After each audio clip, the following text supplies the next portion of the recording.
Hello, everyone. My name is Nayeli Figueroa. I am a Criminology and Law Studies and Sociology major, and I'm here to talk to you guys about the research that I've been working on this year. My study is called The Emergent Survivor, a broader and inclusive understanding of intimate partner violence.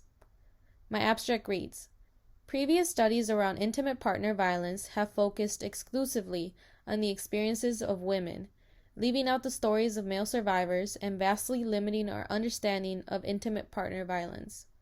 The goal of this study is to explore how men acknowledge and cope with their experiences with intimate partner violence, and how this reconciles with the cultural coding of women as submissive and men as aggressively hypermasculine.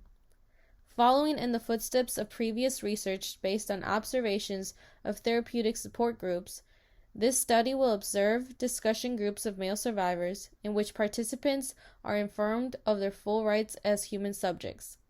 Meeting weekly for 3 months, these supportive focus groups would help elicit deep personal information safely and responsibly.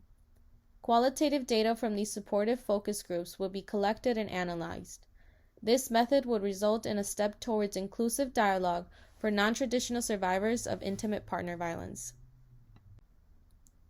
The goal for my study was to look at previous research around intimate partner violence and see where there were missing links or where I felt like I had left the study with unanswered questions.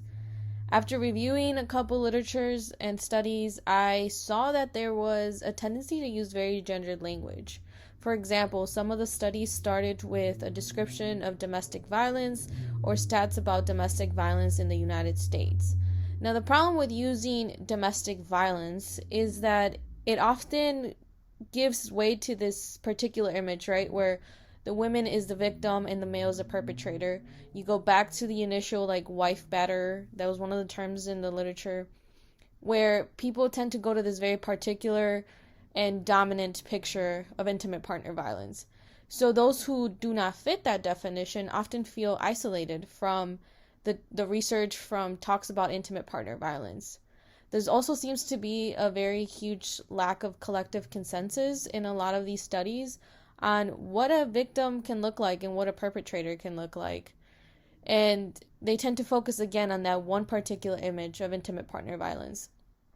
There's also the issue with advertisement in advocacy, where survivors, especially non-traditional survivors like male survivors of intimate partner violence, feel like there is a lack of resource or access to resources for them because a lot of the agencies do a lot of the advertising towards that one particular image of women as the survivors of intimate partner violence.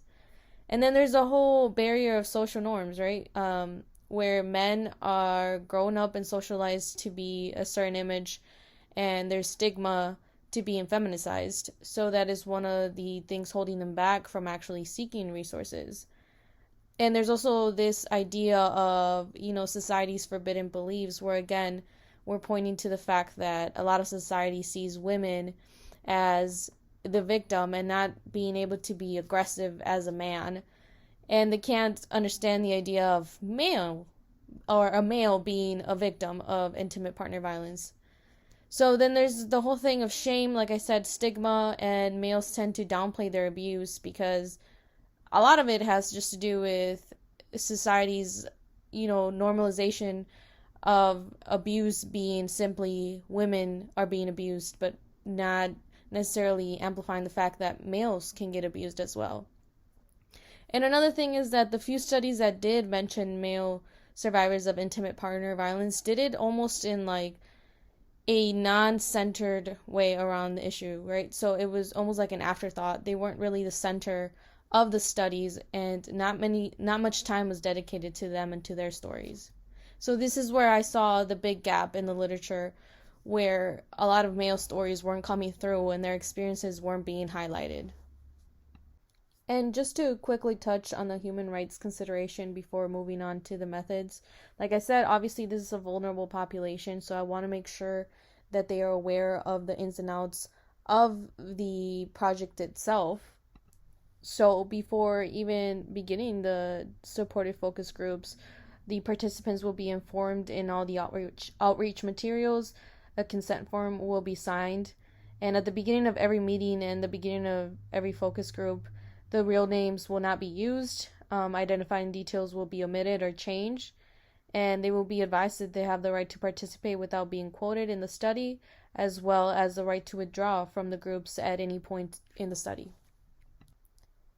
Because my study deals with such a vulnerable population, I wanted to make sure that my methods took this into consideration. That is why I split up my methods into 3 phases. So the first phase would be me reaching out and talking to providers or therapists with a background knowledge on how to talk to or reach male survivors of intimate partner violence. The goal here was to get a sense of the type of language that I should be using when attempting to recruit male survivors to my study. So for example, if I'm putting a poster somewhere to recruit male survivors to my study, I perhaps don't want to use language such as, "Have you ever been abused by your partner?" Instead, I might use something like, "Have you ever felt like a prisoner in your own home?" Or, "Are you constantly belittled by your partner?" This type of language might cast a broader net on male survivors who might be willing to join my study because they have something to say about this.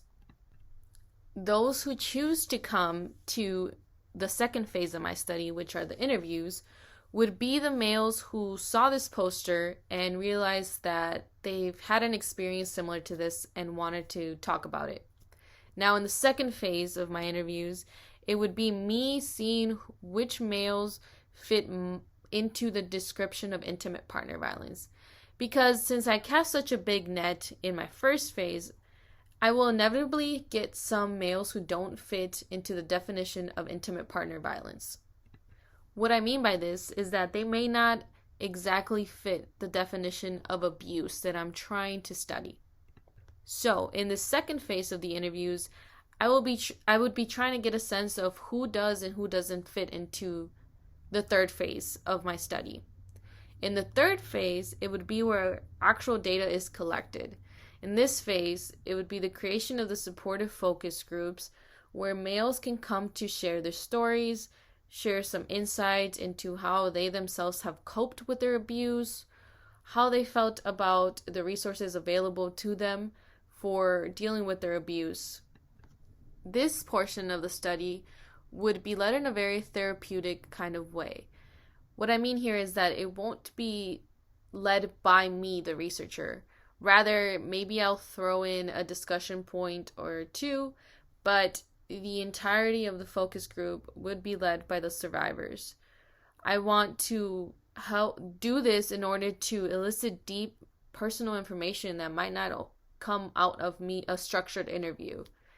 This is where male survivors could voice their concerns, share their stories, and really provide an insight into the experiences of male survivors of intimate partner violence.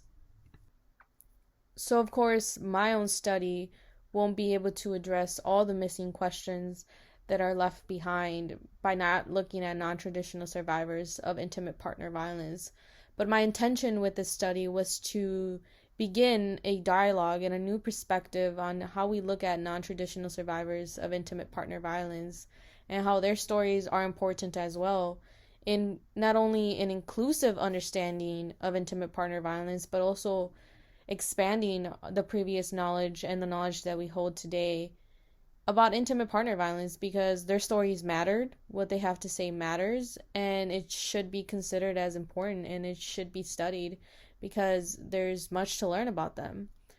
And inevitably, like I said, there will be some leftover questions like, do other non-traditional survivors experience much of the same things that male survivors experience, such as the stigma or the shame or the isolation of not being represented within their stories and not having this community built to focus on, right? Because so much of the literature is going to the traditional domestic violence outlook of intimate partner violence. But this study was simply a way of beginning the conversation, of starting new dialogue around what a victim and a perpetrator can look like, so we can hopefully broaden that knowledge and broaden our outlook on how we look at this problem.